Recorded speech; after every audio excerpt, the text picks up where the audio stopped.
Hi, good morning. This is Vin. Welcome to NCR Rizal Properties. Okay.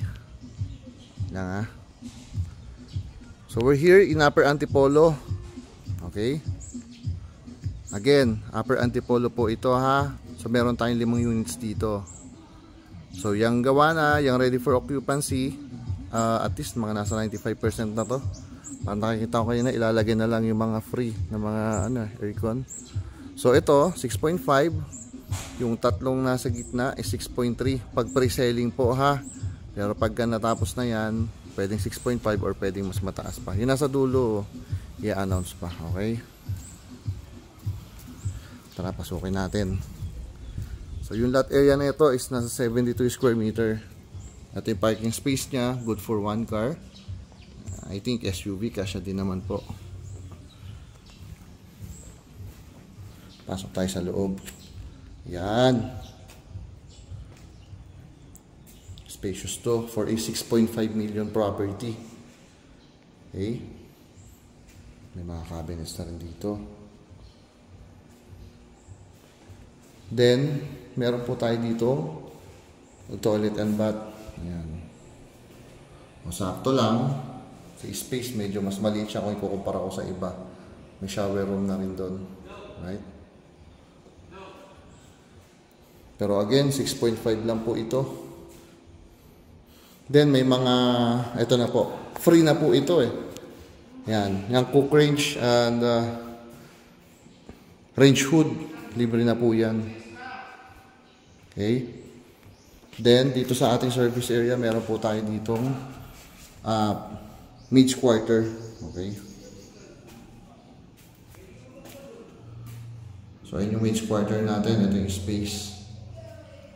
Maganda rin yung space for maids quarter kung ikukumpara ko rin sa iba.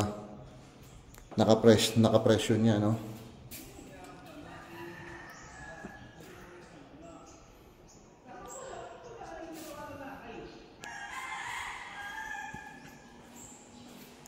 Tara, akit tayo sa second floor.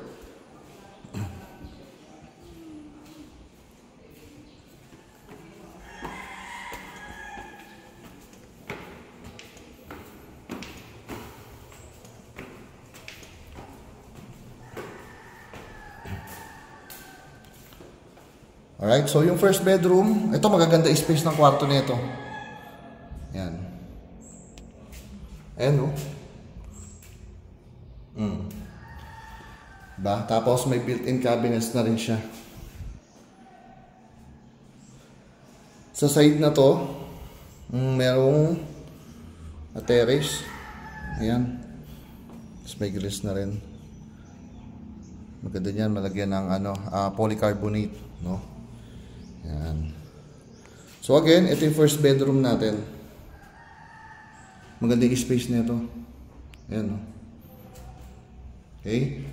Proceed tayo sa second bedroom.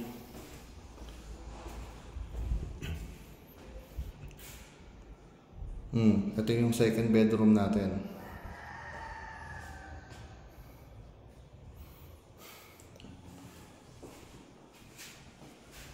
So yun yung provision for window type aircon. Yan. Free na rin po yan. Kasama po sa free yan. Okay. Again, 6.5. May mga freebies na po. 3 aircon po. Tsaka range hood and cook range. Okay. So ito yung common toilet and bath para doon sa 2 bedroom na pinasok natin. Kasi itong master's bedroom, may sarili naman po siyang private bathroom. Okay. So ito yung ating master's bedroom. Again, may built-in cabinet na siya. May balcony. Okay. Ito yung sinasabi ko. May sarili siyang private bathroom. Ready na yung Pansin nyo, ayun, no? Siguro lalagyan na lang ng glass yan. Tsaka ito, meron na nito.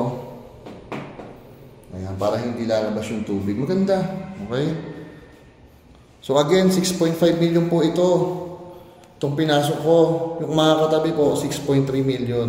Okay? Pre-selling na po yun kasi or ongoing construction. Pero pag natapos na malamang, malamang sa malamang 6.5 billion din siya. Alright? Yan. So, popost ko po yung number ko. Lagi naman. Lagi naman nakapost yung number ko sa mga videos ko. So, message lang kayo if interested kayo to view the property. And kung gusto nyo magpa-pre-qualify sa akin, message lang. Alright? So, again, this is Vin. Thank you for watching. Bye-bye.